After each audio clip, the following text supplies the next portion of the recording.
राधे राधे भक्तजन। भगवत गीता के 6वें अध्याय से श्लोक 9 में बताया गया है।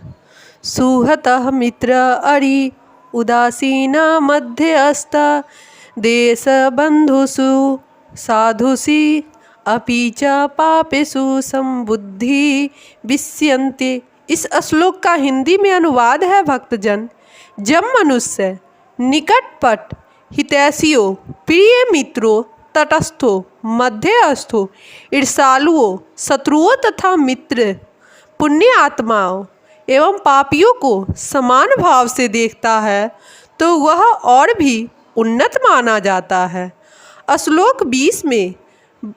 श्लोक 10 में बताया गया है भक्तजन, योगी युचिन्न सतत आत्मनाम रहस्य स्थित एकांकी यतः चित्त आत्मा निरहसी अपिग्रह। इस श्लोक का हिंदी में अनुवाद है भक्तजन, योगी को चाहिए कि वह सदैव अपने शरीर, मन तथा आत्मा को परमेश्वर में लगाए एकांत स्थान में रहे और बड़ी सावधानी के साथ अपने मन को बस में करे। उसे समस्त आकांक्षाओं तथा संग्रह भाव की इच्छाओं से मुक्त होना चाहिए। अब इस श्लोक का विस्तार में अध्ययन हुआ है। कृष्ण की अनुभूति परम ब्रह्म परमात्मा तथा श्री भगवान के विभिन्न रूपों में होती है। संक्षेप में कृष्ण भावनामृत का अर्थ है भगवान की दिव्य प्रेमा भक्ति में निरंतर प्रवृत्त रहना। किंतु जो लोग निरंकार ब्रह्म अथवा अंतर्यामी परमात्मा के प्रति आसक्त होते हैं वे भी आंशिक रूप से कृष्ण भावना भावित है, क्योंकि निरंकार ब्रह्म कृष्ण की आध्यात्मिक किरण है और परमात्मा कृष्ण का सर्वव्यापी आंशिक विस्तार होता है। इस प्रकार निर्वेशवादी तथा ध्यान योगी भी अपरोक्ष रूप से कृष्ण भावना भावित होते हैं।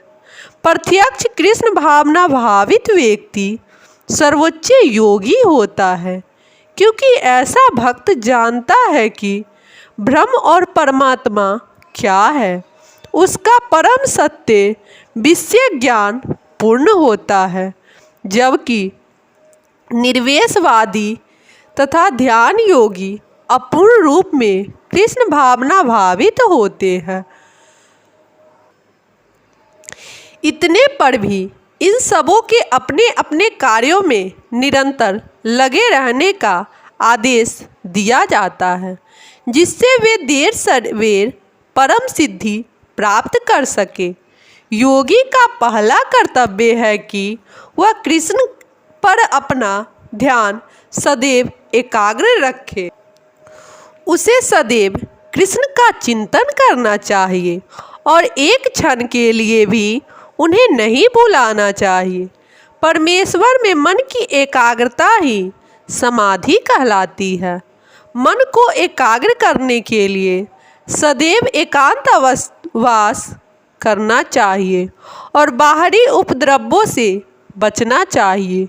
योगी को चाहिए कि वो अनुकूल परिस्थितियों को ग्रहण करे और प्रतिकूल परिस्थितियों को त्याग दे, जिससे उसकी अनुभूति पर कोई प्रभाव न पड़े।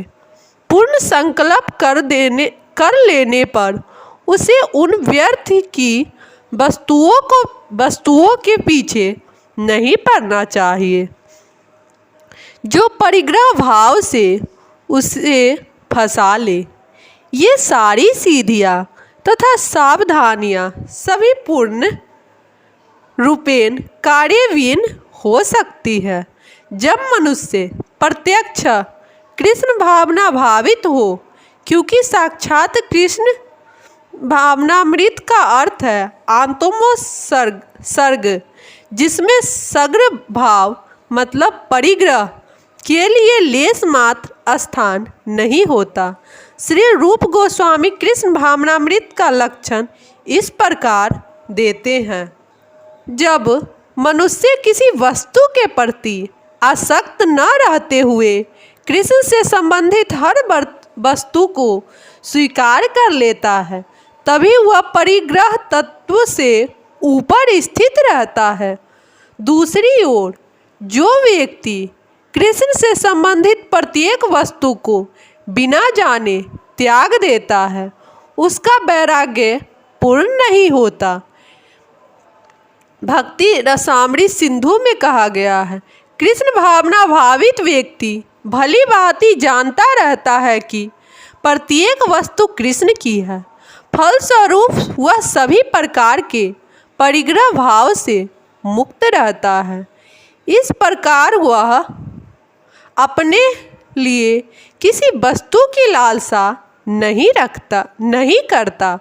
वह जानता है कि किस प्रकार कृष्ण भावनामृत के अनुरूप वस्तुओं को स्वीकार किया जाना चाहिए और कृष्ण भावनामृत के प्रतिकूल वस्तुओं का परित्याग कर दिया जाना चाहिए। वह सदैव भौतिक वस्तुओं से दूर रहता है क्योंकि वह दिव्य होता है और कृष्ण भावनामृत में रहित व्यक्तियों से किसी प्रकार का सरोकार रखने के कारण सदा अकेला रहता है।